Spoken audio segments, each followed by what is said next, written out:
বনলতা কাছে আসতেই রেগে আগুন হলো অনুভব। আমরা এমনটাই দেখতে পারব আজকের পর্বে। বিস্তারিত জানতে ভিডিওটি দেখতে থাকুন। গল্পের শুরুতে দেখা যাবে সবাই মিলে একসঙ্গে খেতে বসেছে। তারপর অনুভব বলে, আমি একটা কথা বলতে চাই সবাইকে। তখন জেঠু বলে, বল না। অনেকদিন পরে আমরা সবাই মিলে আবার একসঙ্গে খেতে বসেছি। তখন অনুভব বলে, আমি অফিসে জয়েন করতে চাই। এই কথা শুনে অনুভবের মা চমকে ওঠে এবং বলে, না, কি বলছিস তুই? তোর এই শরীরে তুই কিছুতেই কাজ করতে পারবি না বাবা। তোর এত বড় একটা অপারেশন হলো, এখন কি করে কাজ করবি? তখন অনুভব বলে, তোমরা কেন বুঝতে পারছ না? আমি এভাবে শুয়ে সেদিন কাটাতে পারছি না। আমার খুব অস্বস্তি হচ্ছে। আমি কাজে ফিরতে চাই। কাজে ফিরলে অন্তত আরও ভালো অনুভব করব। তখন সবাই একে একে আপত্তি জানাতে থাকে এবং বলে, না না, এখন এর কোনো দরকার নেই। তখন বনলতা বলে, হ্যাঁ অনুভব, তোমার এখনই কাজে ফেরার কোনো দরকার নেই। তোমার শরীরের অবস্থা এমনিতেই ভালো নয়। তুমি আগে পুরোপুরি সুস্থ হয়ে যাও, তারপর না হয় কাজে ফিরবে। তখন অনুভব প্রচণ্ড রেগে গিয়ে বলে, তোমরা কেন বুঝতে পারছ না? আমার কোনো সমস্যা হবে না। বরং কাজে ফিরলে আমার রিকভারি আরও ভালো হবে। আমি অফিসে জয়েন করব। আমার বসের সঙ্গে কথা হয়ে গেছে। তারা বিকেলে আমার সঙ্গে দেখা করতে আসবে। এই কথা শুনে সবাই চমকে যায়। তখন সিঞ্জিনী বলে, অনুভব, এটা তো ভালো কথা। তুমি অফিসে জয়েন করতে চাও, তাহলে তো আরও তাড়াতাড়ি সুস্থ হয়ে উঠবে। কাজের মধ্যে থাকলে তোমার মনও ভালো থাকবে। তখনই বনলতা রেগে গিয়ে বলে, বৌদি, সবার মাঝখানে তোমাকেই উল্টো কথা বলতে হবে, তাই না? সবাই যখন বলছে অনুভব এখন কাজে ফিরবে না, তখন তুমি ওর পক্ষ নিচ্ছ? তখন সিঞ্জিনী বলে, শোনো বনলতা, আমি যেটা বলছি ভেবেচিন্তেই বলছি। আর তাছাড়া আমরা তো ডাক্তারের সঙ্গে কথা বলবো। ডাক্তার যদি অনুমতি দেন তাহলে অনুভবের কাজে ফিরতে কোনো সমস্যা নেই। কাজের মধ্যে থাকলে যদি ওর মানসিক অবস্থা ভালো থাকে এবং সুস্থ হতে সাহায্য করে, তাহলে আমাদেরও কোনো আপত্তি থাকার কথা নয়। তখন জেঠু বলে, হ্যাঁ, বড়মা ঠিক কথাই বলছে। আমারও মনে হচ্ছে কৃষ্ণের কাজের মধ্যেই থাকা উচিত। তাহলে ও আরও তাড়াতাড়ি সুস্থ হতে পারবে। তখন অনুভবের মা বলে, কিন্তু কৃষ্ণের তো শরীর এখনও ভালো নেই। বাবা, তুই যদি হাসপাতালে আরও কয়েকদিন থাকতে তাহলে ভালো হতো। তোর আর যাই ফিরুক না ফিরুক, যেটা পুরোপুরি ফিরে এসেছে সেটা আমার একদম ভালো লাগছে না। তখন অনুভব বলে, কেন মা? বড়দা, ওরা তো সবাই কাজ করছে। তাহলে আমি বাড়িতে কতক্ষণ বসে থাকব? তখন তিনি বলে, দেখ অনুভব, ওরা তো সুস্থ মানুষ। আর তোমার তো সবে একটা বড় অ্যাক্সিডেন্ট হয়েছে। সেই জন্যই সবাই চিন্তা করছে। আচ্ছা ঠিক আছে, আমরা ডাক্তারের সঙ্গে কথা বলব। ডাক্তার যদি অনুমতি দেন তাহলে তুমি কাজে যোগ দিও। কিন্তু বাড়িতে বসে কাজ করবে।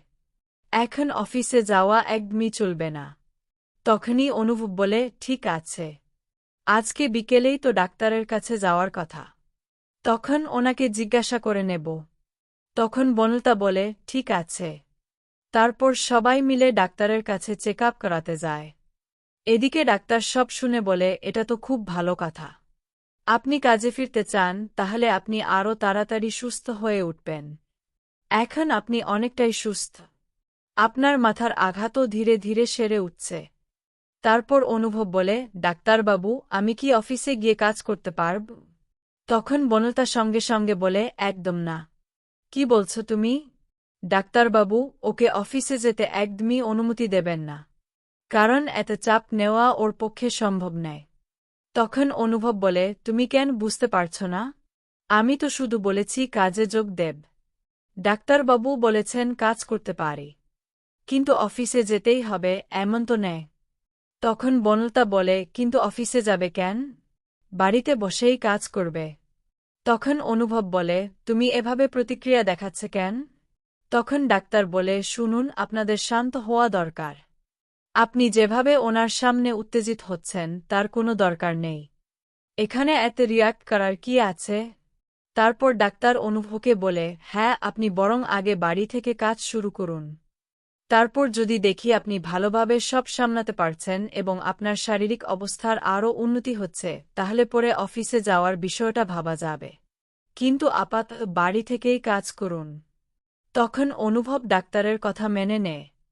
তারপর দেখা যাবে কোনোভাবে স্যার এবং অফিসের সবাই অর্থাৎ সহকর্মীরা অনুভবের সঙ্গে দেখা করতে আসে। তখন সবাই অনুভবকে এত তাড়াতাড়ি সুস্থ হতে দেখে খুব খুশি হয়।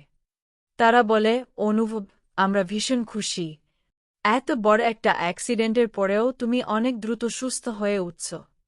তখন বনলতা বলে, হ্যাঁ সত্যি, এখন তো কাজে ফিরতেও চাইছে। তখন অনুভবের বস বলে, অনুভব, তুমি এতক্ষণ ধরে আমাদের সঙ্গে বসে কথা বলছ, কোনো সমস্যা হচ্ছে না তো? তখন অনুভব বলে, না আমি ঠিক আছি। তখন বনলতা বলে, তোমরা সবাই ঘরে চলো না, ওর বেডরুমে গিয়ে কথা বলো, তাহলে ও একটু সুযোগ থাকতে পারবে। তারপর সবাই ভেতরে যেতে থাকে। তখন জেঠু অনুভবের বসকে থামিয়ে দেয়। সবাই চলে গেলে জেঠু বলে, দেখুন আমি জানি আপনি সবটাই জানেন, তবে আমাদের অনুভবের কিছু কিছু স্মৃতি মুছে গেছে, তাই অনেক কিছুই মনে করতে পারছে না। তবে অফিসের প্রায় সব কথাই ওর মনে আছে। তাই আমি আপনাকে একটা অনুরোধ করছি, ও কাজে ফিরতে চাইছে। যদি বাড়িতে বসে কাজ করার সুযোগ পায় তাহলে খুব ভালো হয়। আমি জানি কর্পোরেট অফিসে এসব সব সময় সম্ভব হয় না, তারপরেও আপনি যদি একটু সাহায্য করেন। তখন সমীরবাবু বলেন, চিন্তা করবেন না, আমি ওপরমহলের সঙ্গে কথা বলে দেখব। আর অনুভব যে অবস্থানে আছে তাতে আমার মনে হয় না কেউ আপত্তি করবে, কারণ অনুভবকে সবাই ভালোবাসে। আমাদের অফিসের সবাই ওকে খুব পছন্দ করে। আমিও ওকে খুব ভালোবাসি। ও খুব ভালো ছেলে, খুব কর্মঠ। দেখবেন ধীরে ধীরে একদম সুস্থ হয়ে যাবে। তখন জেঠু বলেন, আপনাকে অনেক অনেক ধন্যবাদ। আসলে ও আমার ভাইয়ের ছেলে হলেও আমার নিজের ছেলের থেকে কোনো অংশে কম নেই। ওর এই অবস্থার জন্য আমাদের খুব খারাপ লাগে। তখন সমীরবাবুও তাদের আশ্বস্ত করেন। অন্যদিকে দেখা যাবে লাজু ক্লাস টেস্টে প্রথম হয়েছে। তখন লাজুর বন্ধুরা তাকে নিয়ে খুব উচ্ছ্বাস করতে থাকে। তারা বলে, লাজু তুই খুব ভালো রেজাল্ট করেছিস। ক্লাস টেস্ট হলেও এটা বড় ব্যাপার। যদি এভাবেই পড়াশোনা চালিয়ে যেতে পারিস তাহলে আরও ভালো ফল করবি। তখন লাজুর আরেক বন্ধু বলে, আজ তোকে আমি ট্রিট দেব, এত ভালো রেজাল্ট করেছিস। তখন নীলাভ কথাগুলো শুনে একটুও খুশি হয় না। সে এসে বলে, লাজু ক্লাস টেস্টে প্রথম হয়েছে বলে খুব অহংকার বেড়ে গেছে, তাই না? তখনই লাজুর বন্ধুরা উত্তর দেয়, আচ্ছা তোর সমস্যা কি? লাজু পড়াশোনায় ভালো করেছে তাই প্রথম হয়েছে, এতে তো তোর কোনো ক্ষতি হয়নি। শোন, তুই বরং আরও বেশি করে পড়াশোনা কর। ক্লাস টেস্ট তো শেষ কথা নেয়। লাজুর পিছনে না লেগে নিজের পড়াশোনায় মন দে, যাতে একদিন তুইও লাজুকে হারাতে পারিস। তখন বন্ধুদের মধ্যে ঝগড়া শুরু হয়ে যায়। তখন লাজুক কিছু বলে না, চুপ করে থাকে। তারপর নীলাভ সেখান থেকে চলে যেতে যেতে বলে, দেখব আমাকে তুই কি করে হারাস। এরপর সে চলে যায়। অন্যদিকে লাজুক আবার অনুভবের কথা ভাবতে থাকে।